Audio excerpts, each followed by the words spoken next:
History of Among Us. 3, 2, 1, go! June 15th, 2018.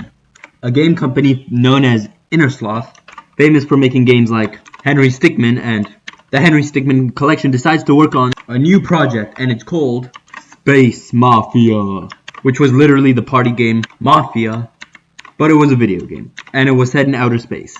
And now, the game was actually free, but the game was only on mobile and only had 40 concurrent players. Now, the game only supported 8 to 10 players, and worst of all, they all had to be in the same room.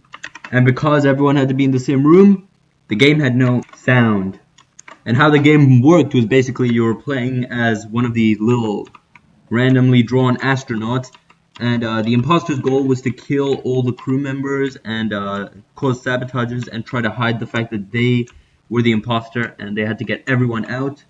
The imposters could also cause sabotages like lights, which would make the game harder as nobody could really see, or they could call a sabotage which was going to end the game faster, like Reactor or O2, which if the crewmates did not attend quick enough, the imposters would obviously win. Now, there was also crewmates, which the majority of the game were crewmates, and what the crewmates had to do was they had to do tasks which would allow their progress bar to go up, and when the progress bar got all the way up, they would win the game. Another thing that all crewmates could do is if they found a dead body or if they thought someone was suspicious, they could call an emergency meeting.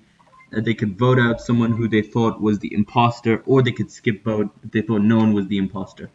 And if they were the imposter, then usually it would say it, but if they weren't the imposter, then that was more crewmates lost in the game. Now, since the game obviously only had 40 concurrent players, it wasn't doing too good. So the game was a massive failure. But Innersloth didn't give up. They changed the name from Space Mafia to Among Us. Then the game also releases on Steam, gets online multiplayer, meaning you can play with your friends no matter wherever you are. Gets new maps known as Mira HQ and Polis. These maps were originally part of an Among Us DLC, which were $4, then brought down to $2, then brought down to free. And these changes were actually working. Among Us went from just a few players and kept going up and up and up. 2020 was actually the turning point for Among Us. When COVID struck and everyone was isolated, it was harder for friends and family to communicate with each other.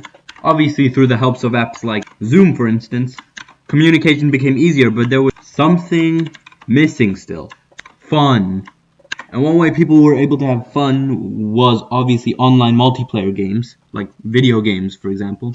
And that was another key factor leading into Among Us's rise. Noticing the popularity of Among Us, big YouTubers like Markiplier, Jacksepticeye, and got into the big Among Us phase. It was the most viewed game on Twitch, and literally everyone was playing Among Us. Even your grandma was probably getting epic Among Us imposter victories. At one point, the game was actually even the most played game in the world, with 400,000 concurrent players. Oh, and let's not forget, the entire content creation legacy of Among Us began with,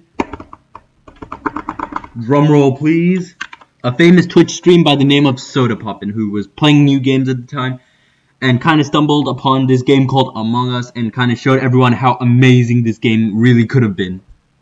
This game also started a lot of memes like Red is sus and amazing IQ Among Us plays.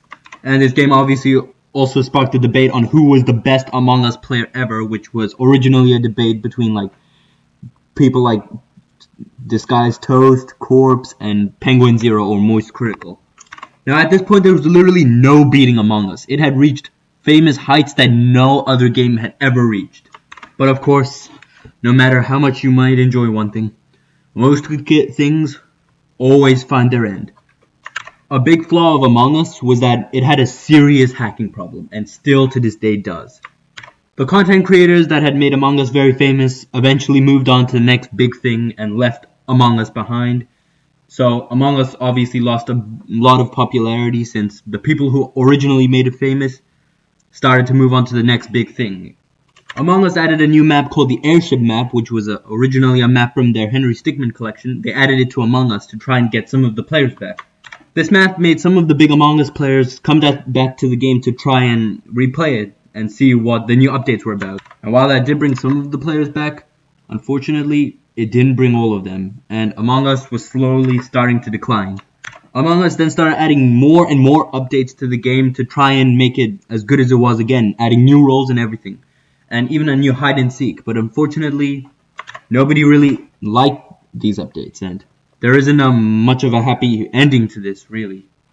Among Us has now hit new lows that we've never seen before, and it's very close to what its player count originally was when it came out. Now, a lot of players are coming back to the game to relive it, so we might see a revival one day, but for now, Among Us has practically lost a lot of what it originally had. And sadly, there isn't much of a happy ending, if that's what you were looking for.